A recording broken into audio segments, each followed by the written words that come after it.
우리 다 같이 경건한 마음으로 6월 12일 주일 오전 예배를 하나님께 드리겠습니다. 묵상 기도하시겠습니다.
너희 권능 있는 자들아 영광과 능력을 여호와께 돌리고 돌릴지어다. 아멘. 은혜와 사랑이 풍성하신 하나님 아버지 감사합니다. 오늘도 하나님 앞에 예배자로 나왔습니다. 이 시간 영과 진리로 살아계신 하나님 앞에 예배할 수 있는 저희들 되게 하시고 오늘 이 시간에도 함께 하셔서 홀로 영광 받아 주옵소서. 아멘. 예수님 이름으로 기도드리옵나이다. 아멘. 모두 일어나셔서 대회 찬송 주 여호와는 광대하시도다.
사도신경으로 신앙 고백하시겠습니다. 전능하사 천지를 만드신 하나님 아버지를 내가 믿사오며 그 외아들 주 예수 그리스도를 믿사오니 이는 성령으로 잉태하사 동정녀 마리아에게 나시고 본디오 빌라도에게 고난을 받으사 십자가에 못 박혀 죽으시고 장사한 지 사흘 만에 죽은 자 가운데서 다시 살아나시며 하늘에 오르사 전능하신 하나님 우편에 앉아 계시다가 저희로서 산자와 죽은 자를 심판하러 오시리라. 성령을 믿사오며 거룩한 공예와 성부와 서를 통하는 것과 죄를 사하여 주시는 것과 몸이 다시 사는 것과 영원히 사는 것을 믿사옵나이다. 아멘. 성시교독 25번 시편 47편을 교독하겠습니다.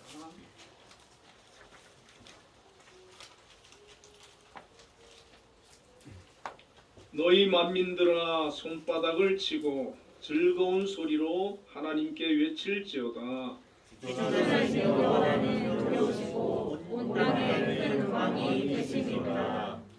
여호와께서 만민을 우리에게 나라들을 우리 발 아래에 복종하게 하시며 우리를 위하여 기업을 택하시나니 곧 사랑하신 야곱의 영광이라. 하나님께서 즐거운 함성 중에 올라가시며 여호와께서 나팔 소리 중에 올라가시도다. 찬송하라 하나님을 찬송하라. 찬송하라 우리 왕을 찬송하라.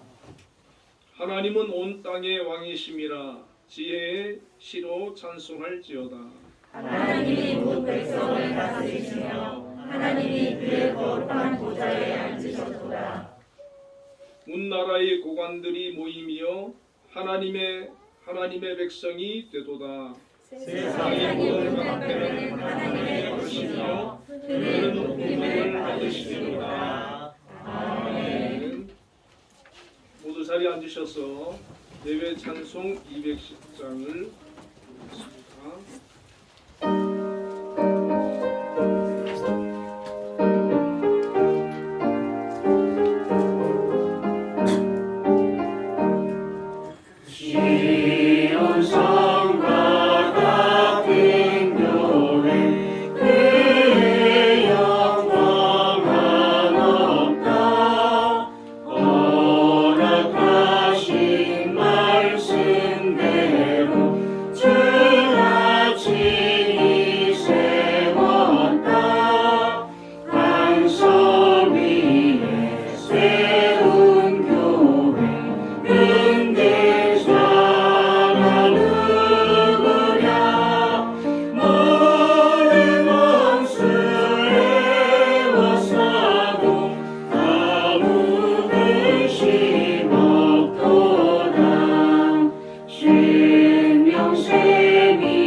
예배기도 안창민 집사님께서 하시겠습니다. 다 같이 기도드리겠습니다. 거룩하시며 전능하신 하나님 아버지, 저희를 주님의 형상대로 지으시고 지혜와 능력을 주시고 자비로 우리 죄를 용서하시고 구원하여 주신 주님의 은혜에 감사와 영광을 드립니다. 가정의 달 5월을 슬기롭게 보내고 초여름과 함께 호국 복운의 달 6월을 맞아 오늘도 저희에게 거룩한 주일을 허락하셔서 주님의 성전에 나와 예배드릴 수 있게 하여 주심에 감사드립니다. 지난 한 주간도 구별된 하나님의 자녀로서 의를 행하지 못했으며 죄를 알면서도 죄를 버리지 못했음을 고백합니다. 하나님의 뜻이 아닌 줄을 알면서도 지은 죄들을 오늘 이 시간 주님 앞에 내려놓고 자복하고 회개하오니 우리의 마음을 정결케 하여 새롭게 거듭나는 시간 되게 하여 주시옵소서. 아버지 하나님, 이 나라와 민족을 위하여 기도드립니다. 이제 새로운 정부가 들어섰고 지방선거에서 지자체를 이끌어갈 새로운 지도자가 선출되었습니다. 선출된 지도자들이 주님을 경외하고 겸손한 마음가짐으로 국민께 한 약속을 지키는 지혜롭고 존경받는 지도자들이 되게 하여 주시옵소서. 소속 정당이나 지지자들의 이익만을 추구하거나 권력을 남용하지 않고 오직 나라와 국민을 위해 봉사하는 지도자들이 되게 이끌어 주시옵소서. 언제나 우리를 지켜주시는 사랑의 주님, 여름철 무더위에 우리의 건강을 지켜주시고 호국 공원의 달을 맞아 70년 전 이 나라를 황폐하게 만든 6.25를 우리 후손들이 기억하게 하옵소서. 나라를 지키기 위하여 목숨을 바친 선열과 유공자들을 특별히 기억하게 하시고 이 시간도 국방의 의무를 감당하기 위하여 복무 중인 장병들이 국방의 의무를 감당하는 동안 그들의 삶이 하나님 안에서 복되게 하여 주시옵소서. 지금 러시아와 우크라이나의 전쟁이 하루빨리 끝나게 하시고 평화를 주시어 온 땅이 하나님의 통치하에 온전히 이루어지게 하여 주시옵소서. 우리의 생명과 축복을 주시는 주님, 오늘도 단위에 세우신 담임 목사님 귀한 생명과 축복의 말씀을 증거하실 때 성령님께서 함께하시어 지치지 않는 열정과 영육 간의 강건함과 성령님의 능력을 더하여 주시고 목사님의 입술을 통하여 말씀이 선포될 때 오직 살아계신 하나님의 말씀을 통하여 심령마다 변화되고 치유되는 놀라운 은혜와 영광만이 나타나는 귀한 시간이 되게 하여 주시옵소서. 한빛재단을 위해 기도합니다. 한빛재단에 속한 모든 기관을 이끄느라 애쓰시는 김양수 장로님께 늘 건강과 지혜를 주시고 복의 복을 더하여 주시옵소서. 그리하여 한빛재단에 속한 모든 기관들이 지금보다 더욱더 발전하고 부흥하여 우리나라 시각장애인의 재활복지에 가장 큰 기여를 할 수 있는 훌륭한 기관이 될 수 있게 도와주시옵소서. 특히 한빛예술단을 지금까지 이끌어 주셨던 것처럼 앞으로도 계속 시각장애인의 문화예술계를 선도할 수 있는 훌륭한 기관이 될 수 있게 도와주시옵소서. 추진하고 있는 모든 공연과 사업이 하나님의 뜻 안에서 잘 이루어질 수 있도록 도와주시옵소서. 한빛교회에 출석하는 많은 성도들이 있습니다. 이들이 겪고 있는 여러 어려움이 있을 줄 압니다. 결혼, 출산, 육아, 취업, 경제, 교육 등 저희는 다 알 수 없으나 하나님은 알고 해결해 주실 줄 압니다. 우리 교회의 여러 성도들이 겪고 있는 많은 어려움을 해결해 주시는 놀라운 은혜를 내려주시옵소서. 지금까지 코로나로 인하여 일상생활이나 교회 활동에서 많은 어려움을 겪었습니다. 2주 전부터 오후 예배를 시작으로 서서히 이전과 같은 여러 교회 활동 및 행사를 진행하려 합니다. 비대면 예배로 인하여 겪었던 신앙생활의 어려움이 해소되고 이전에 했던 예배와 교회 활동으로 누렸던 즐거움을 회복하고 더욱 은혜로운 신앙생활을 할 수 있게 도와주시옵소서. 예배의 수종을 주님께 의탁드리오며 예수님 이름으로 기도드립니다. 너의 필요와 간구 모두 아시는 하나님 들어주신다. 너의 기도를 늘 함께하여 주신다.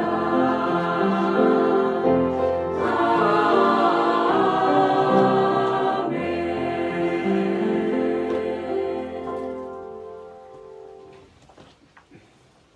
오늘 우리에게 주시는 하나님의 말씀은 사도행전 2장 41절부터 47절까지 말씀을 함께 읽도록 하겠습니다.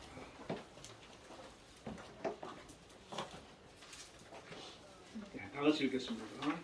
그 말을 받은 사람들은 세례를 받음에 이날의 신도의 수가 3,000이나 더하더라. 그들이 사도의 가르침을 받아 서로 교제하고 떡을 빼며 오로지 기도하기를 힘쓰니라. 사람마다 두려워하는데 사도들로 말미암아 기사와 표적이 많이 나타나니 믿는 사람이 다 함께 있어 모든 물건을 서로 동동하고 또 재산과 소유를 팔아 각 사람의 필요를 따라 나눠주며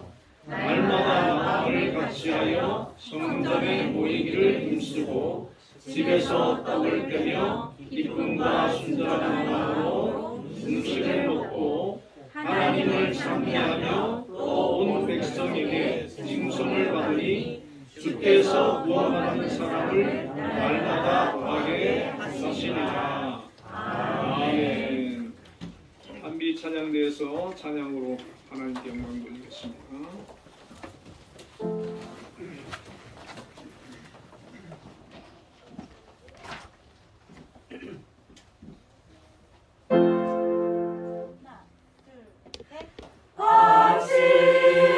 바치어라 내 마음을 주께서 나에게 이르시네 캄캄한 죄에서 불러내신 주께서 늘 인도하시리라.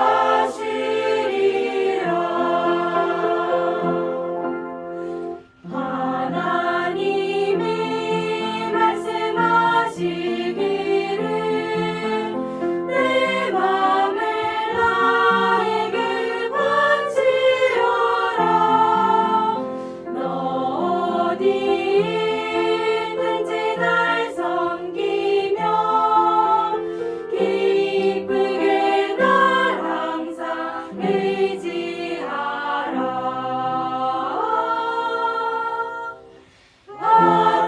바치어라 내 마음을 주께서 나에게 이르시네 캄캄한 죄에서 불러내신 주께서 늘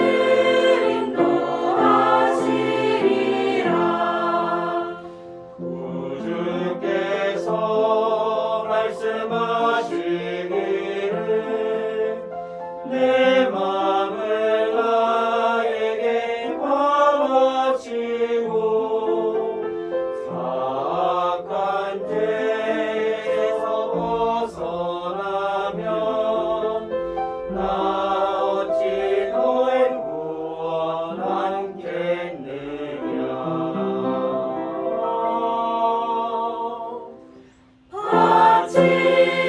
바치어라 내 마음을 주께서 나에게 이르시네 캄캄한 죄에서 불러내신 주께서 늘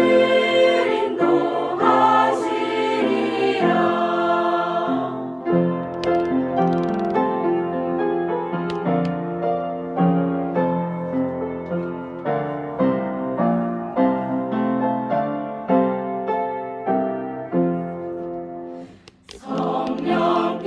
성령께서 말씀하시기를 가진 바 모든 것 다 맡기고 내 맘도 기쁘게 바치어라. 풍성한 은혜를 더하리라.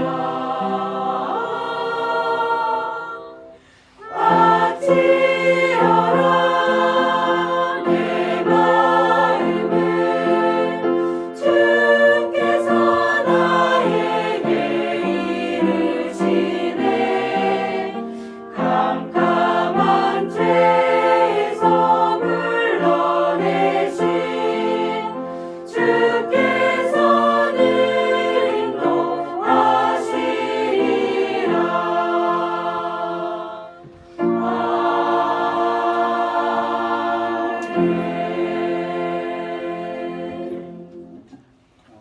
아멘. 우리 하나님께 영광의 박수를 올려드리겠습니다.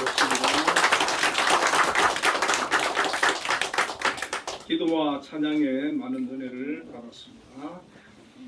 자, 우리 옆에 분들과 인사를 한번 나누겠습니다. 좋은 교회를 만들어 가십시다.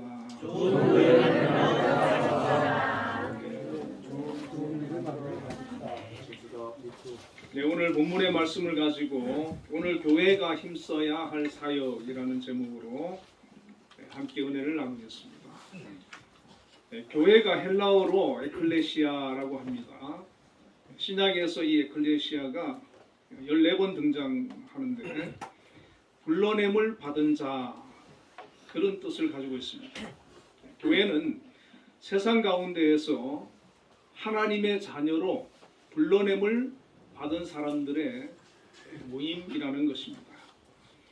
구약에서는 교회를 의미하는 그런 용어들이 히브리어로는 카할과 에다가 있습니다. 이 카할은 주로 모임을 의미하고 에다는 모인 무리를 의미하는데 구약은 히브리어로 되어 있지 않습니까? 신약 시대에는 헬라어를 주로 사용을 했는데 이 70인역에서 카할을 헬라어 에클레시아라고 이렇게 번역을 했습니다. 그래서 신약에서는 이 구약의 히브리어 카할이라고 하는 모임을 의미하는 단어를 신약의 교회라고 하는 단어로 사용을 했던 것입니다. 성경에서는 교회에 대한 그 설명이 여러 곳에 나와 있는데 대표적으로 고린도전서 3장 16절에 너희가 하나님의 성전인 것과 하나님의 성령이 너희 안에 거하시는 것을 알지 못하느냐 그렇게 말씀을 하셨거든요. 하나님의 영이신 성령께서 우리 안에 와 계신다는 것이죠. 그래서 우리 한 사람 한 사람이 바로 하나님의 영을 모신 성전이다, 교회다 그렇게 말씀을 해주고 있습니다. 자, 저와 여러분은 하나님의 영을 모신 교회이기 때문에 아주 자부심을 가지고 또 감사하고 거룩하게 살기를 힘써야 되는 것입니다. 또 마태복음 18장 20절에는 두세 사람이 내 이름으로 모인 곳에는 나도 그들 중에 있느니라 이렇게 말씀을 하고 있습니다. 두세 사람이라도 예수님의 이름으로 모인 그곳에 주님께서 함께 하시고 그것이 바로 교회가 되어질 수가 있는 것입니다. 가정이든 직장이든 또 예배당이든 주님이 함께하는 그곳이 바로 교회라는 것입니다. 반면에 주님이 함께하지 않는다면 아무리 많은 사람들이 모이는 곳이라 할지라도 그것은 교회가 될 수가 없는 것입니다.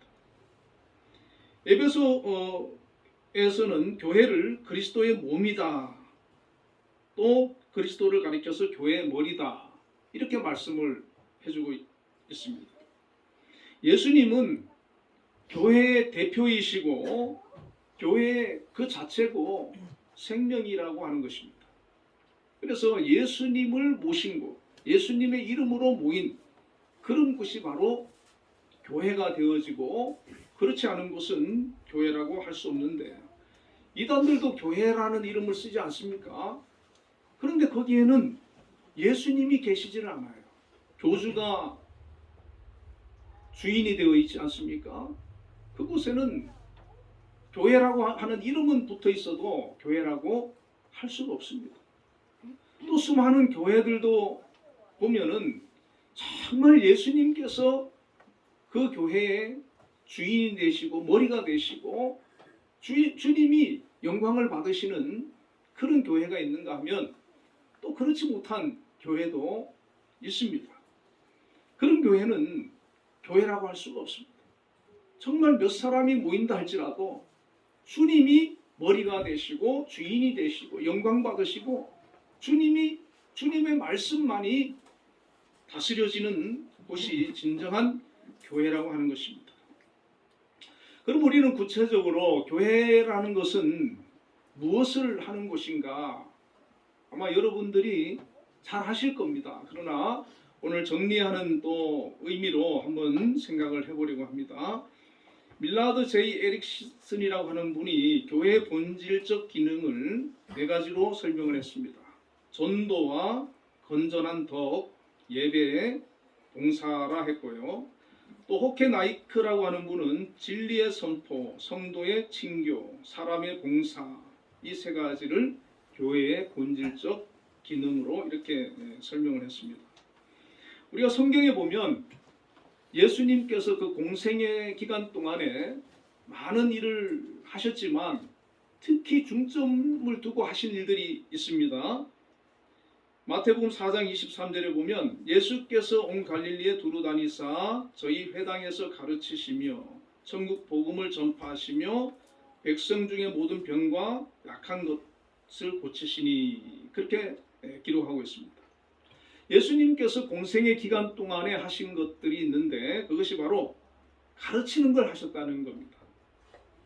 그리고 복음을 전파하셨고 모든 약한 자들을 고쳐주셨어요.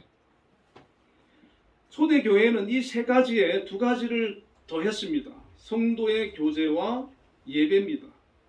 그래서 예수님께서 행하신 일 세 가지와 초대교회에서 두 가지 더한 것이 합치면은 어떻게 됩니까?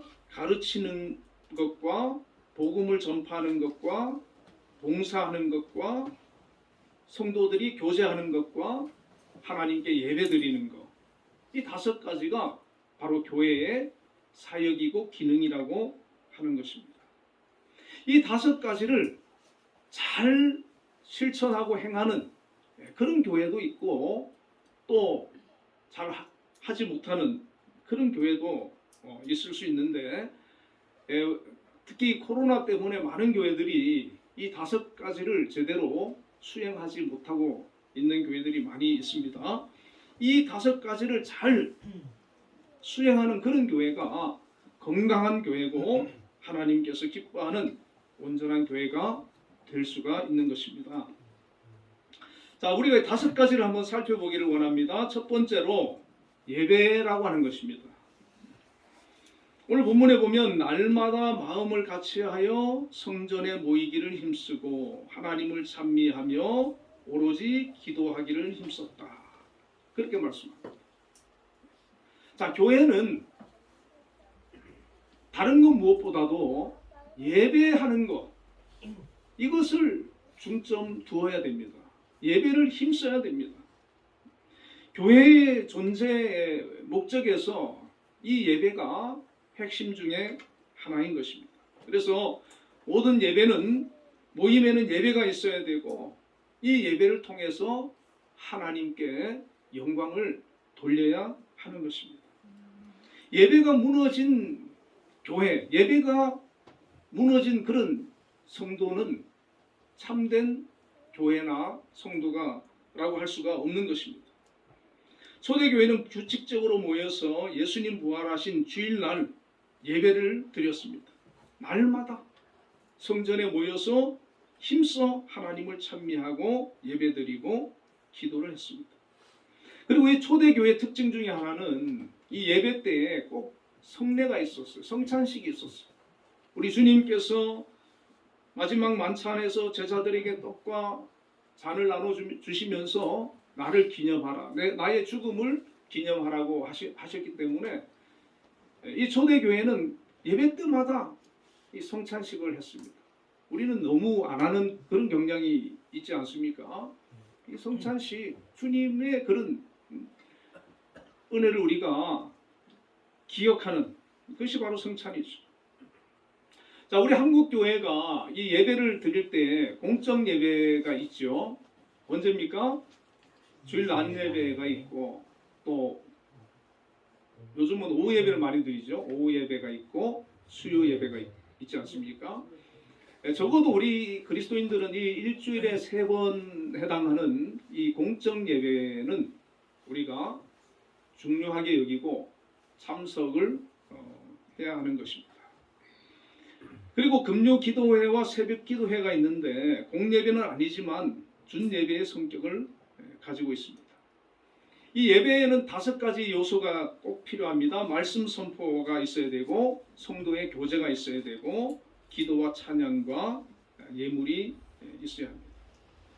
자, 이렇게 우리가 이런 예배를 통하여서 하나님 앞에 나아가고 하나님을 만나고 하나님을 경배하고 내가 하나님을 믿는 사람으로서 하나님 앞에 예를 다하고 나아가는 것입니다. 예배를 드리는 자세에 대해서 사도 바울은 이렇게 가르쳐주고 있습니다. 로마서 12장 1절에 보면 그러므로 형제들아 내가 하나님의 모든 자비하심으로 너희를 권하노니 너희 몸을 하나님이 기뻐하시는 거룩한 산 제물로 드리라. 이는 너희가 드릴 영적 예배니라. 우리의 몸을 하나님 앞에 드리는 산 제물로 드리라. 이렇게 말씀을 하고 있는 것이죠. 구약 시대에는 하나님 앞에 제사 드릴 때 무엇을 드렸습니까? 양을 잡아서 번제물로 드렸습니다. 신약 시대에는 내가 하나님 앞에 제물이 되는 겁니다. 나 자신이 제물이 되어서 하나님 앞에 예물로 드려지는 겁니다. 그렇기 때문에 구약의 그 제사를 드릴 때 그 상황이 얼마나 엄숙하고 경건하고 진지했겠습니까? 그와 마찬가지로 우리가 하나님 앞에 예배 드리는 이 시간이 그냥 와서 한 시간 앉았다가 돌아가는 그런 예배가 아니고 내가 하나님 앞에 제물이 되어서 나 자신을 주님께 드리는 그런 마음으로 드려야 된다는 것입니다. 예수님께서는 요한복음 4장 23절에 아버지께 참되게 예배하는 자들은 영과 진리로 예배할 때가 오나니 곧 이때라. 아버지께서는 자기에게 이렇게 예배하는 자들을 찾으시느니라 그랬습니다. 영과 진리로 정말 진심으로 정성을 다해서 그렇게 온 마음을 다하여 하나님 앞에 예배하는 자를 하나님께서 찾으신다. 그렇게 말씀을 하시는 겁니다. 저도 예전에 이렇게 신앙이 어릴 때 또 믿음이 약할 때는 교회에 와서 좋은 적도 있었던 것 같아요. 다른 생각을 했던 적도 있는 것 같고. 그러나 믿음이 깊어지고 하나님을 사랑하는 마음이 깊어질수록 그 예배 한 시간 한 시간 진심으로 온전히 드리고자 힘쓰고 애쓰는 그런 것을 보게 됩니다. 그리고 예배당 안에서만 드리는 것이 예배가 아니라 삶 전체로 일주일 내내 삶의 현장에서 예배자로서 살아야 된다는 것입니다. 가정과 직장에서 모든 삶이 예배가 되게 하는 것, 이것을 개인적 예배 또는 삶의 예배라고 하고 있습니다. 공적 예배와 생활 속에서 예배자로서 하나님을 섬길 때 우리 예배는 참된 예배가 될 수가 있는 것입니다. 우리가 교회 와서 드리는 예배는 예배고 내 삶은 예배와 상관없어지면 하나님께서 그 삶을 기뻐하시지 않으시겠지요. 정말 우리의 삶 속에서 또 다른 예배자로 살아가는 것, 이것이 참된 예배자의 모습인 것입니다. 이렇게 교회가 예배로 은혜롭고 예배 드리는 그런 성도들이 정말 전심을 다하여 하나님 앞에 예배자로 나아오고 그 삶이 거룩한 예배자의 삶이 된다면 정말 하나님께서도 기뻐하시고 교회도 칭찬받는 초대교회와 같은 그런 모습이 되지 않겠습니까? 그리고 두 번째 교회의 그런 기능과 사역이 바로 복음 전파라고 하는 것입니다. 오늘 본문에서도 그 41절에 보면 그 말을 받은 사람들은 세례를 받으며 이날에 신도의 수가 3,000이나 더하더라. 47절에는 주께서 구원받는 사람을 날마다 더하게 하시니라. 그 초대교회는 120명의 성도들이 오순절 마가의 다락방에서 성령을 받고 시작되지 않았습니까? 그런데 베드로가 성령 충만해서 나가서 복음을 전할 때 3,000명이 회개하고 예수님을 영접하는 그런 역사가 일어났고 그 후로도 계속해서 교회가 칭찬을 받게 되고 구원받는 사람들이 날마다 더해져서 큰 부흥을 이루었습니다. 그리고 많은 성도들이 또 흩어져서 복음을 전해서 수많은 나라와 도시에 교회가 세워졌고 로마도 기독교 국가가 되고 그 복음이 전해져서 오늘 우리까지 전해졌습니다. 이 복음 전파는 헬라어로 케리그마인데 이 케리그마라고 하는 말은 전한다라는 뜻입니다. 다시 말하면 복음을 전하는 겁니다. 복음을 전하는 것. 하나님께서 이 땅에 교회를 허락하신 이유가 그 교회를 통해서 예배를 받으시고 영광 받으시기 위한 목적도 있지만 복음을 전파해서 잃어버린 영혼을 찾아 구원하기 위하심이라는 것입니다. 그래서 교회의 그 사명은 예배 묻지 않게 복음 전하는 것. 이것이 중요하다는 것입니다. 예수님의 마지막 지상 명령도 바로 복음 전파였습니다. 마가복음 16장 15절에 보면 또 이르시되 너희는 온 천하에 다니며 만민에게 복음을 전파하라. 또 마태복음 28장 19절 20절에 보면 그러므로 너희는 가서 모든 족속으로 제사를 삼아 아버지와 아들과 성령의 이름으로 세례를 주고 내가 너희에게 분부한 모든 것을 가르쳐 지키게 하라. 주님께서도 제자들에게 유언과 같이 마지막으로 당부한 것이 복음을 전하고 제자를 삼으라. 그렇게 말씀을 하는 거예요. 우리가 국내에서 복음 전하는 것을 전도라고 하지 않습니까? 또 해외 나가서 복음 전하는 것을 선교라고 하지 않습니까? 우리나라가 국내 전도도 굉장히 잘해가지고 부흥이 많이 됐어요. 예수 믿는 사람이 굉장히 많아요. 또 선교사도 많이 나가 있습니다. 미국이 1등인데 그 인구 비례로 보면 우리나라가 제일 많아요. 그렇게 아주 하나님으로부터 그 받은 은혜가 크기 때문에 그렇게 열심히 선교를 하는 것을 볼 수 있습니다. 특히 목사님들 중에도 이제 교회를 은퇴하신 분들이 많이 또 선교지에 나가서 또 선교하는 그런 분들도 많이 있다고 합니다. 여러분 해외든 국내든 복음을 전해서 제자를 삼아서 세례를 주고 주님께서 분부한 것을 가르쳐서 지키게 하는 것, 이게 교회의 사명이라고 하는 것입니다.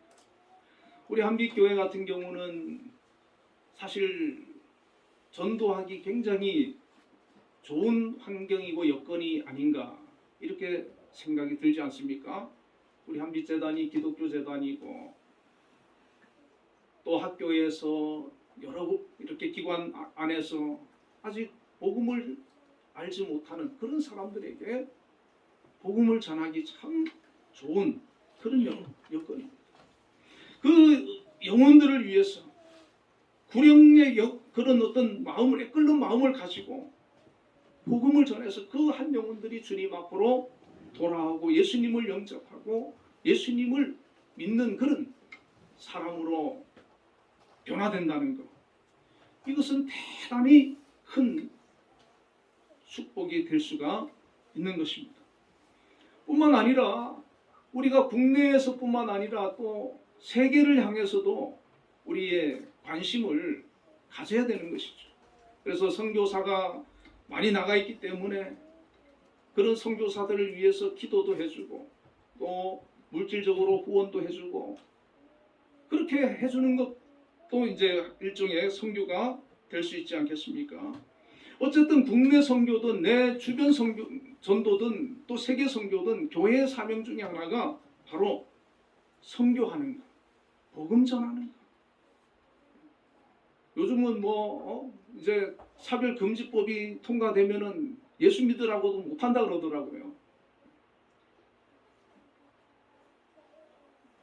정말 시대가 그 전도하고 이렇게 해서 그 영혼들을 구원해야 되는데 이 마귀가 그런 것들을 표현 얼마나 좋습니까? 차별금지법 하니까 되게 좋은 것 같은데 그 속에 들어가 보면 정말 마귀의 그런 역사가 있는 것이죠. 그러나 우리는 그런 것들이 만약에 통과되지 않도록 기도해야 되고 통과된다 할지라도 그래도 복음은 전해야 되는 겁니다. 내가 감옥에 간다 할지라도 전해야 되는 겁니다. 예수님의 마음을 잘 아는 사도 바울은 이렇게 고백을 했습니다. 사도행전 20장 24절에 내가 달려갈 길과 주 예수께 받은 사명 곧 하나님의 은혜의 복음을 증언하는 일을 마치려 하면은 나의 생명조차 조금 더 귀한 것으로 여기지 아니하노라. 자기 생명도 복음 전하는 일을 위해서는 귀하게 여기지 않는다. 그렇게 말을 했고 또 그렇게 살으셨습니다. 그래서 우리가 복음을 전하는 것, 우리 주변에 믿지 않는 사람 있으면 그 영혼들을 위해서 기도하시고 그리고 예수 믿도록 그렇게 전도를 하실 수 있기를 축원을 드립니다. 자, 그리고 세 번째는 교육이라고 하는 것입니다. 42절에 보면 그들이 사도의 가르침을 받았다 그랬어요. 예수님도 두루 다니면서 가르치셨잖아요. 그래서 이 가르치지 않으면 변화가 안 일어납니다. 성숙이 되어지질 않습니다. 우리 학생들이 학교에서 교육을 받아야 그 학생들이 지적으로나 여러 가지로 성장하고 변화가 되고 성숙해지지 않습니까? 교회도 마찬가지라는 거예요. 우리가 예배에 와서 예배만 드리는 거하고 또 성경을 공부하고 나누는 거하고 또 다릅니다.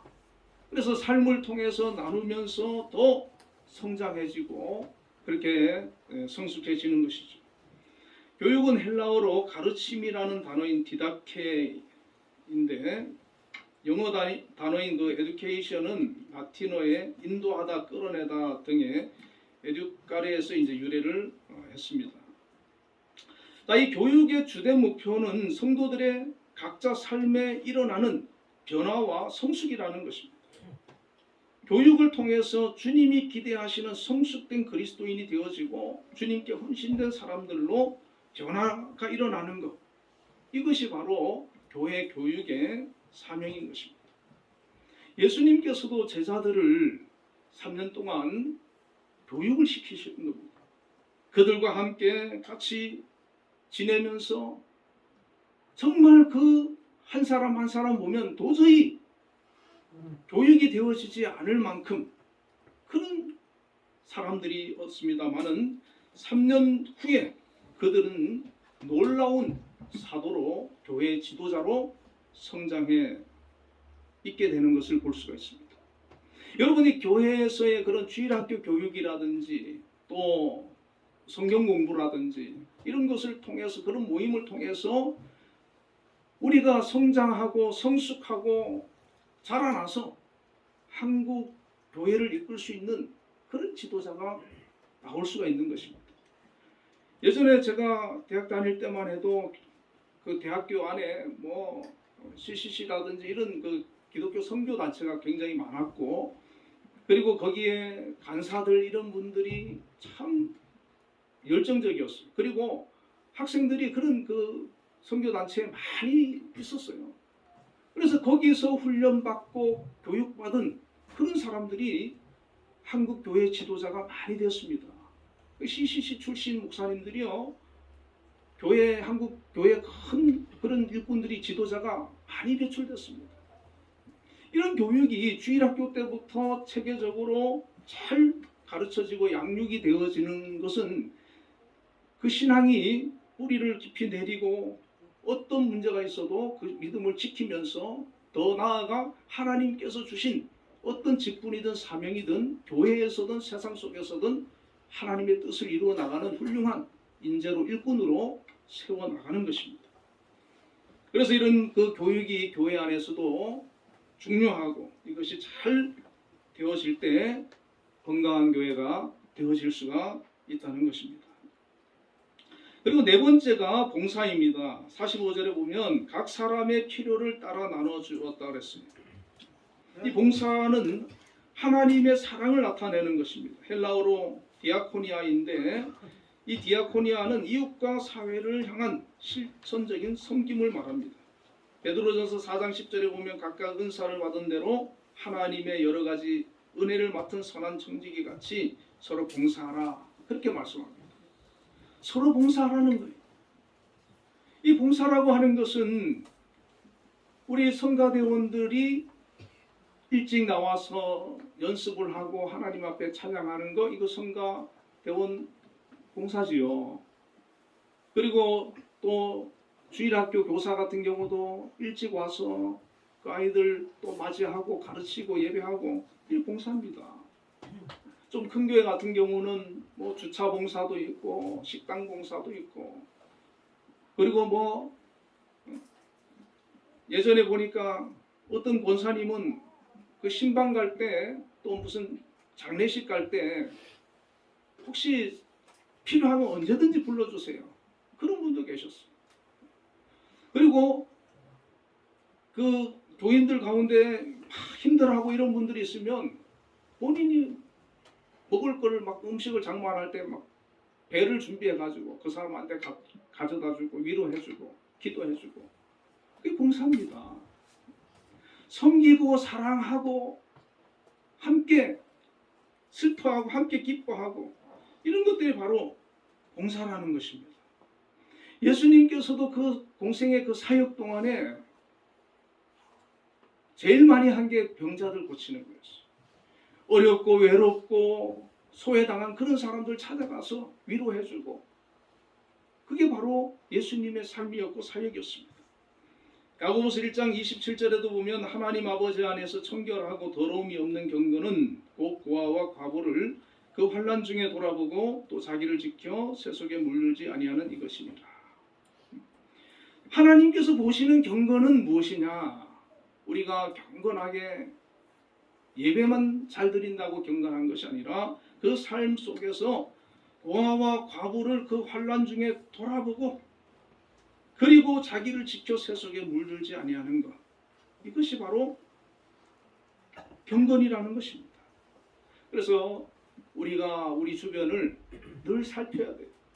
늘 살펴야 되고 그리고 어려운 사람, 힘든 사람, 문제를 만난 사람 그런 사람들 찾아보고 위로해주고 또 기도해주고 우리 한빛재단은 참 그런 면에 보면 이런 봉사의 모습이 넘쳐 흐르지 않습니까? 이렇게 많은 분들을 사랑으로 섬기는 이런 모습들 바로 이 초대교회가 이런 모습을 잘 했다는 겁니다. 그래서 심지어 자기 재산도 팔아서 교회에 내놓은 사람도 있고 그래서 그런 것들을 가지고 어려운 사람도 도와주고 여러분 구역 예배나 이런 기관 모임도 왜 중요합니까? 이런 걸 위해서 중요한 겁니다. 그래서 봉사라고 하는 것은 또 교제하고도 또 상관이 있는데 여러분 다섯 번째가 이제 교회의 그 사역이 교제거든요. 42절에 보면 서로 교제하며 떡을 떼며 46절에 집에서 떡을 떼며 기쁨과 순전한 마음으로 음식을 먹고 이 교제가 교회에서는 굉장히 중요합니다.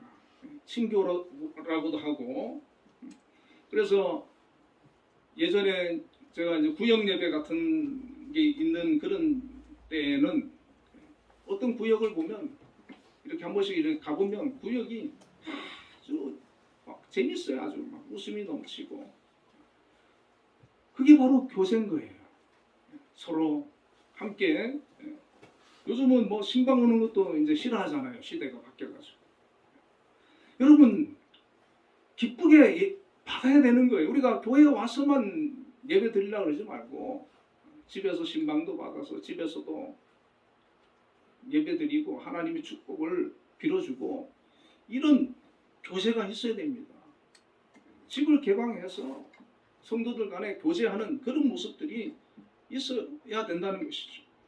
로마서 12장 15절 18절에는 즐거워하는 자들로 함께 즐거워하고 우는 자들로 함께 울라 그렇게 말씀합니다. 여러분 잘된 사람 뭐 좋은 일이 있는 사람 있으면 함께 기뻐해 주시길 바랍니다. 배 아파하지 말고 또 힘든 일 만난 사람 있으면 함께 울어주고 함께 그 슬픔을 나누는 그런 모습이 있어야 한다는 것입니다. 교회는 사회적 신분과 상관없이 모두가 예수님 안에서 한 형제요 자매가 되는 겁니다. 서로 사랑하고 신앙 안에서 하나가 되는 거예요. 이 세상의 어떤 지위나 지위 공한을 막론하고 교회 안에서는 다 한 식구고 한 가족이고 나이가 많으시면 그냥 부모님 같은 거고 형님 같은 거고 동생 같은 거고 내 자식 같은 거 그렇게 사랑해주고 하나가 되어주고 정말 기도해주고 또 필요할 땐 도와주고 그렇게 교제하는 모습이 건강한 교회의 모습이라는 것입니다. 이렇게 5가지를 잘 실천하는 그런 교회들이 한국에 한 5만 교회가 있다 그러거든요. 이런 교회들이 요소 구석구석에서 정말 건강한 모습으로 믿음의 공동체를 만들어가면 이 한국 교회는 다시 일어날 수가 있습니다. 다시 부흥할 수가 있고 선한 영향력을 끼치고 칭찬받는 그런 교회가 될 수가 있다는 것입니다. 요한계시록 보면은 소아시아 7교회가 나오지 않습니까? 예수님께서 칭찬만 하시는 교회가 있습니다. 또 칭찬과 책망을 받는 교회도 있고 책망만 받은 그런 교회도 있습니다. 7교회 가운데 첫 교회인 이 에베소 교회는 그 초대 교회의 3대 교회의 하나거든요. 예루살렘 교회, 안디옥 교회, 이 에베소 교회가 초대 교회의 3대 교회입니다. 바울 사도가 에베소서를 써서 편지를 보낸 교회이기도 하고 바울이 개척한 교회인데 AD 52년경에 바울이 개척을 했고 다시 3년간 그곳을 방문해가지고 복음을 전하고 두란노 서원에서 매일 강론하면서 에베소 교회가 굉장히 부흥한 그런 교회였습니다. 그런데 이제 그 시대가 자꾸 기독교를 박해하는 그런 황제들이 등장을 하면서 이 요한계시록이 기록될 때에는 그 로마의 도미시안 황제가 집권을 하고 있는 그 81년에서 96년 사이에 기록되었는데 기독교 역사상 가장 박해가 심했던 그런 시대였습니다. 이런 시대에 교인들이 얼마나 힘들었겠습니까? 많은 교인들이 순교를 당하고 이때 카타콤으로 숨어서 예배를 드리고 그 신앙을 지속하는 이런 시대 아니겠습니까? 이 요한계시록이 보내질 때에 에베소 교회가 개척된 지 약 한 30년에서 40년이 지났습니다.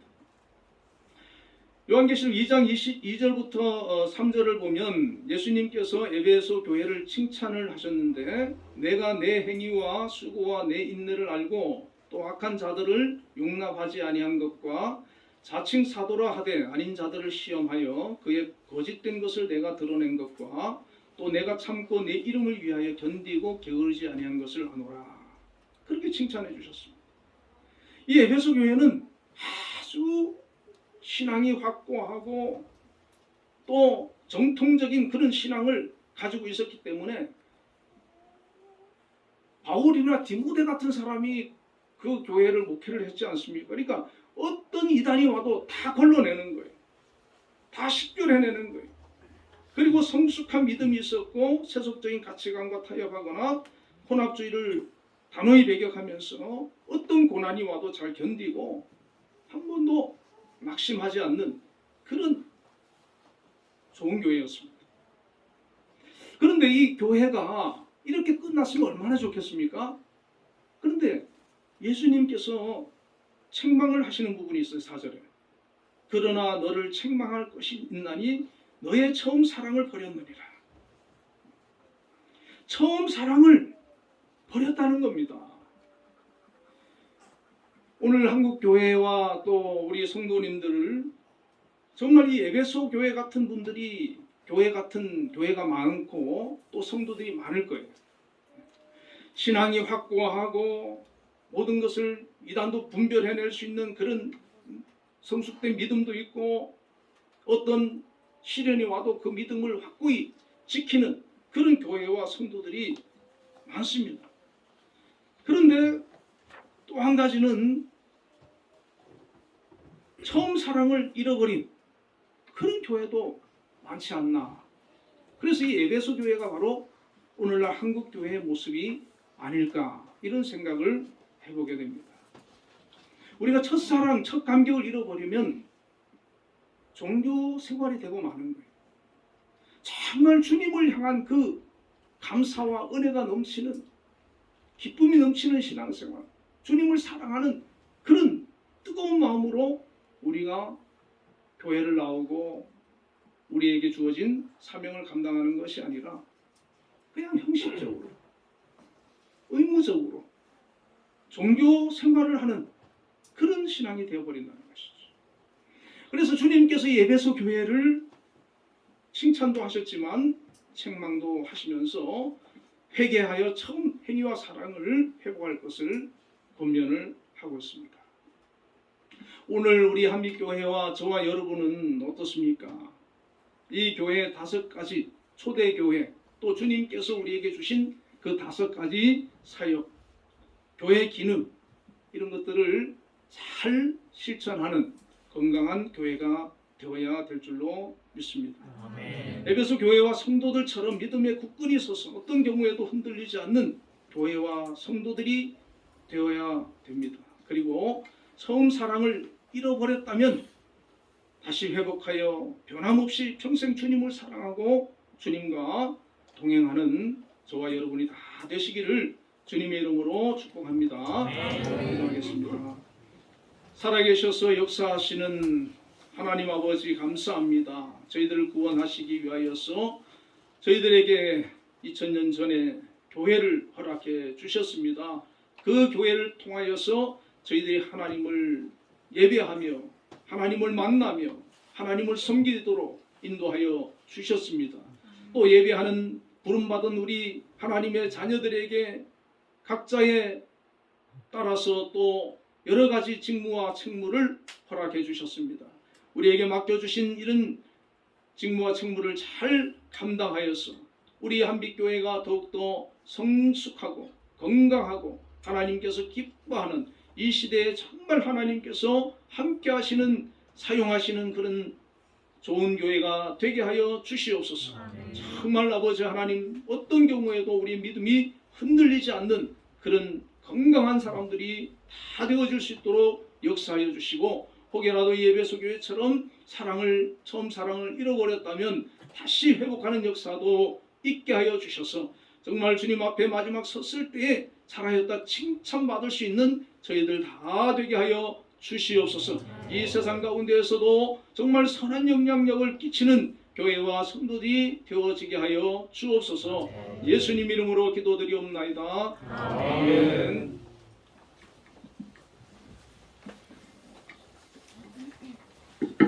응답 찬양 212장을 부르겠습니다.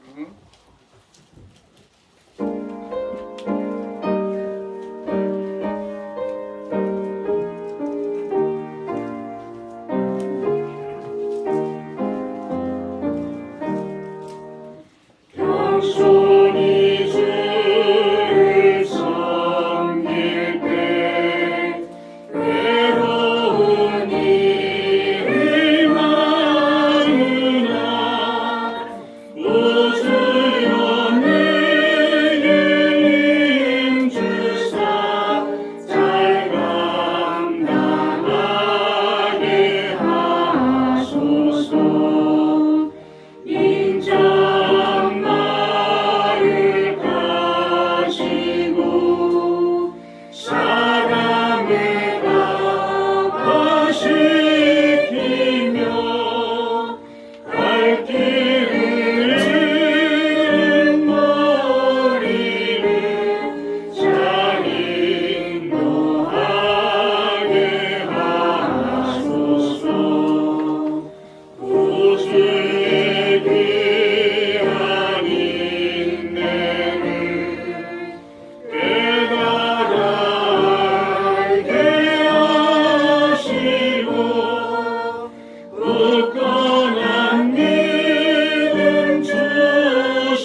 기도하겠습니다.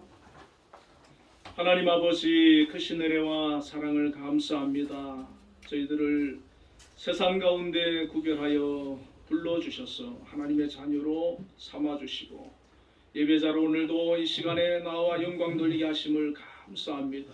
우리의 심령 속에 주님께서 늘 크신 은혜를 베풀어 주시고 큰 믿음을 주시며 저마다 주신 사명 잘 감당할 수 있는 귀한 은혜를 허락하여 주시기를 원합니다. 오늘도 정성을 다해 주님 앞에 귀한 예물을 믿음으로 드렸사오니 하나님 기뻐 받아주시고 드린 손길을 축복하여 주시옵소서.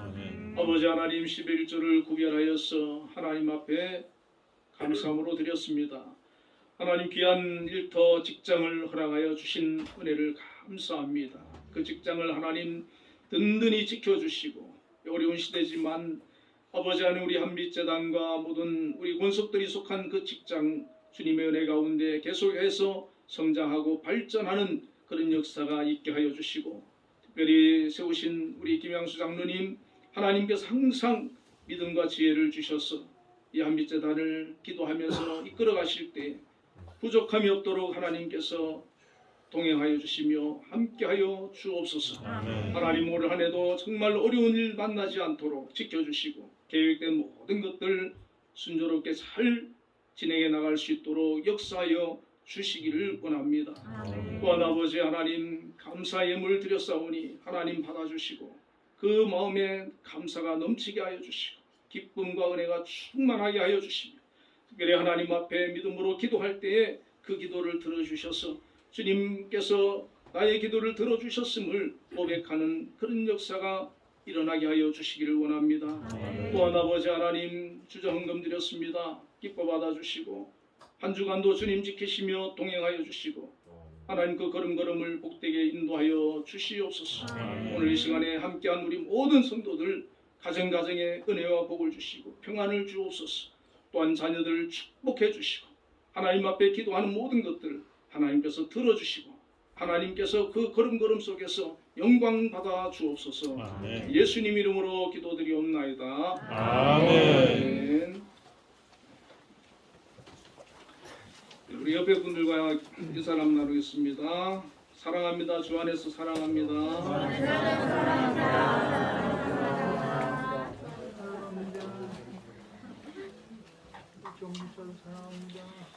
네, 교회 소식 전해드리겠습니다.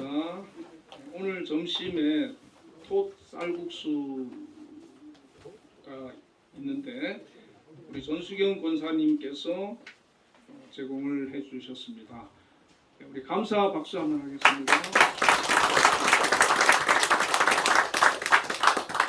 우리 전수경 권사님께서 뭐 자주 이렇게 가져오셔서 대접을 하시는데 너무 감사하고 귀합니다. 우리 모두 자리에 일어나셔서 635장 보겠습니다.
여호와는 그의 얼굴을 내게 비추사 은혜 베푸시기를 원하며 여호와는 그 얼굴을 내게로 향하여 드사 평강 주시기를 원하노라. 아멘. 지금은 우리 주 예수 그리스도의 크신 은혜와 하나님의 극진하신 사랑과 성령님의 교통하심이 오늘도 하나님 앞에 나와 예배로 영광 돌린 우리 한빛교회 모든 성도들 위해 지금으로부터 영원까지 함께 계시기를 축원하옵나이다.